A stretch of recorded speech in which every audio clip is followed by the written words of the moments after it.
Shumë kohë më parë, një sultan kishte 4 gra, dhe e preferuara e tij ishte gruaja e 4, më e reja, e dashur, e gjallë. I dhuronte rroba të rafinuara asaj, bizhuteri të çmuara dhe kujdeseshte për të me përkushtim të madh. Ajo ishte e vetmja që e bënte të ndjehej i lumtur dhe i ri sultani. Ai e donte shumë edhe gruan e tretë, një grua me bukuri të jashtëzakonshme. Sa herë që udhtonte në mbretëri të tjera, e merrte me vete që të mund ta tregonte me krenari, por në thelb i friksohej se një ditë ajo mund ta linte për një burr tjetër. Gruaja e dytë ishte këshilltarja e tij më e besuar. Ajo ishte e mençur, inteligjente dhe me përvojë. Kur sultanit i ndodhte ndonjë vështirësi, ai i drejtohej asaj. Ai e dëgjonte, ajo e udhëzonte dhe gjithmonë gjente zgjidhjen më të mirë për të. Por gruaja e parë ishte më e neglizhuara. Atë e kishte marrë sultani shumë kohë më parë. Ajo ishte besnike, e përkushtuar, kujdesej për gjithçka, për pronat, çështjet e mbretërisë, mirëqenien e tij. Por sultani nuk e donte, nuk i jepte asnjë vëmendje, pavarësisht të gjithave që ajo bënte për të.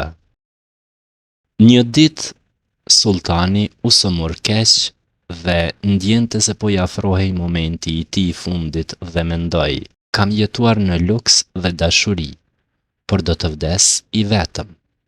Atëherë thiri gruan e tij të 4 dhe i tha: Zemra ime, të kam dhënë më të mirën nga vetja. Je e gatshme të vish me mua në botën tjetër? Oh, jo, ju përgjigj ajo, duke u larguar pa u kthyer.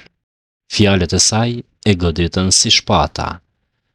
Me zemër të thyer tërhoqi gruan e tretë dhe i tha: Të kam admiruar gjithmonë, je krenaria ime, do të vish me mua në hijen e vdekjes? Absolutisht jo, tha ajo pa më dyshje. Jeta është e bukur, kur të vdesësh, ndoshta do të martohem përsëri. Sultani uli syt i shkatëruar. Atëherë thiri gruan e tij të dytë: Ke qenë gjithmonë pranë meje në momentet e vështira. A do të vish me mua? Më vjen keq, mbret, tha ajo. Këtë herë nuk mund të ndihmoj.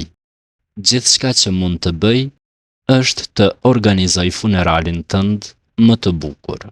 Fjalët e saj ishin si rufe në zemrën e tij, por në atë moment dëgjoi një zë të butë. Unë do të vij me ty. Ku të shkosh ti, unë do të ndjek. Do të jem gjithmonë pranë teje. Ishte zëri i gruas së parë, e cila ishte e zbet, e neglizhuar, e lodhur dhe po qante. Sultani e pa me pendim dhe pshërëtiu.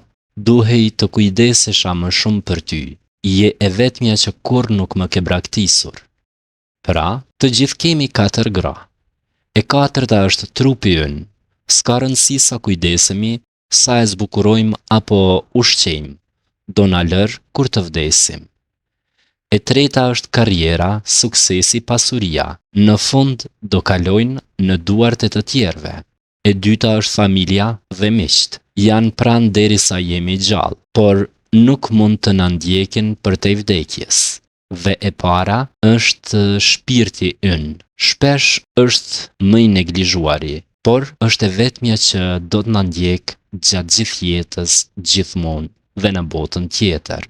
Pra, merru me shpirtin tënd, ushqeje me dashuri, besim, mëshirë dhe të vërtetë, sepse në fund është e vetmja gjë që do të mbaj me vete në mënyrë të vërtetë.